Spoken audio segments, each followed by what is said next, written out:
The Romans believed that the outside world was chaotic and barbarian. The inside world was ordered and civilized. They didn't build houses to look out at the world. They built houses to look in at themselves. You have entered a machine designed to separate you from reality. You walk down the throat of the house and emerge into the heart, the atrium. If you have seen movies set in Rome or Pompeii, you might expect a sun-drenched courtyard with blue skies. But this is not Italy. This is Britain. Here, the atrium feels more like a cave. The ceiling is high and dark, stained with soot. In the center of the roof there is a square opening called the compluvium, but instead of golden sunlight, it lets in the gray, diffused light of the British clouds. Directly below it is a shallow pool of water, the impluvium, designed to catch the rain. Listen, drip, drip, drip. The sound of rain hitting that small pool echoes softly against the stone walls. It is a hypnotic, lonely sound. The room is dimly lit. Even at midday, shadows cling to the corners. The walls are painted in rich, deep colors, Pompeian red and ochre yellow. But in this low light, they look like dried blood and old gold. You notice a haze in the air, smoke. Because the roof opening is small to keep out the cold, smoke from the hearth and the oil lamps gets trapped. It hovers near the ceiling, creating a soft, misty atmosphere. It feels solemn, it feels religious, it feels enclosed. To a modern person, this lack of windows and connection to the outside might feel depressing, but to the Roman owner, this was a sanctuary. It was dry, it was warm, it was a bubble of Rome floating in a foreign land. Let's move deeper. Let's look at where they slept. You open a small wooden door off the main atrium and step into the cubiculum, the bedroom. This is where the feeling of being in a cage truly sets in. The room is tiny, perhaps only 6 square meters. It is just big enough for a simple wooden bed frame with a wool mattress. And look at the walls. No windows, not even a slit. When you close the door, you are plunged into absolute pitch-black darkness. Why? Why would the masters of the world sleep in such small boxes? Part of it was practical. Glass was rare and poor quality. Windows let in the freezing British draft. To stay warm, you minimized openings. Part of it was security. A window is a way in for a thief. But the main reason was psychological. For the Romans, the bedroom was not a place to hang out. It wasn't for reading or working. It was for sleeping, sex, and recovering from illness. It was a place of sensory deprivation. Imagine lying on that wool mattress. The darkness is so thick it feels like a weight. The air is still and slightly stale. You lose all sense of time. You don't know if it's day or night outside. It is claustrophobic, yes, but it is also the ultimate escape. It is a return to the womb.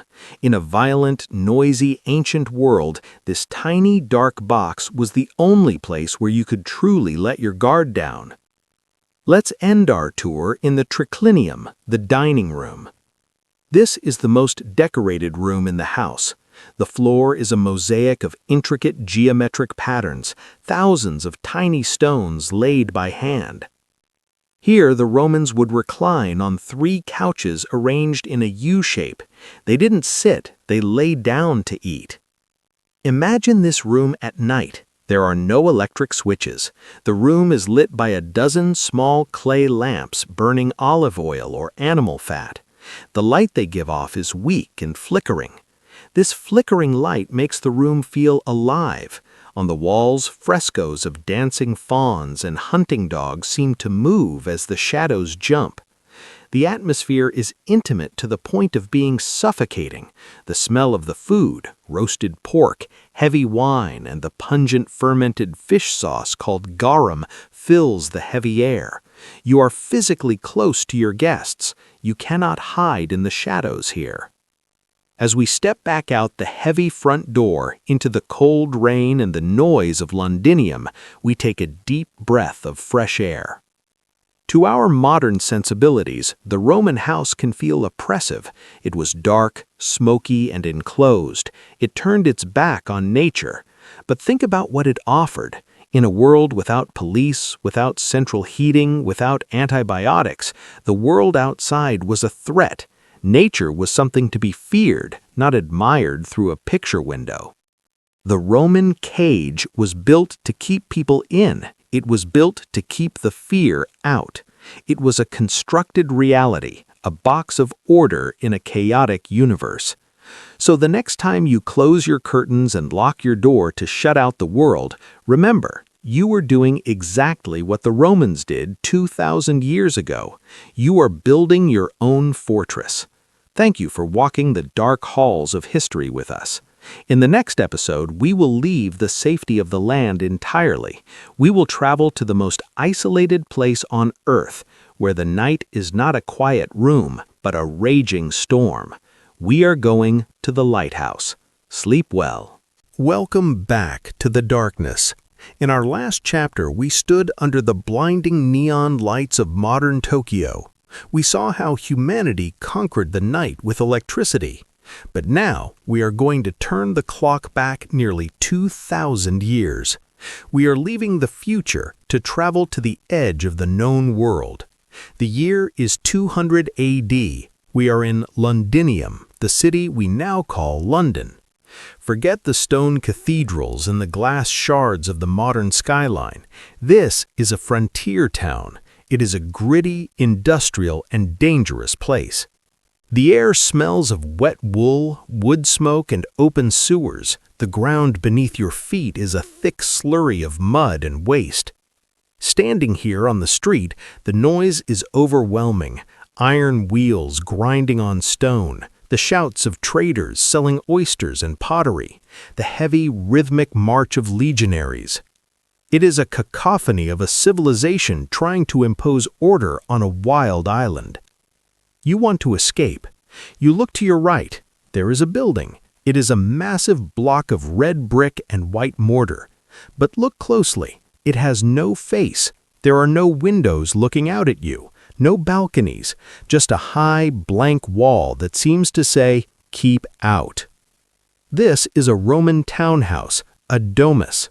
To the modern eye, it looks like a prison, but to a Roman living on this cold, damp island, it was something else entirely. It was a fortress of civilization.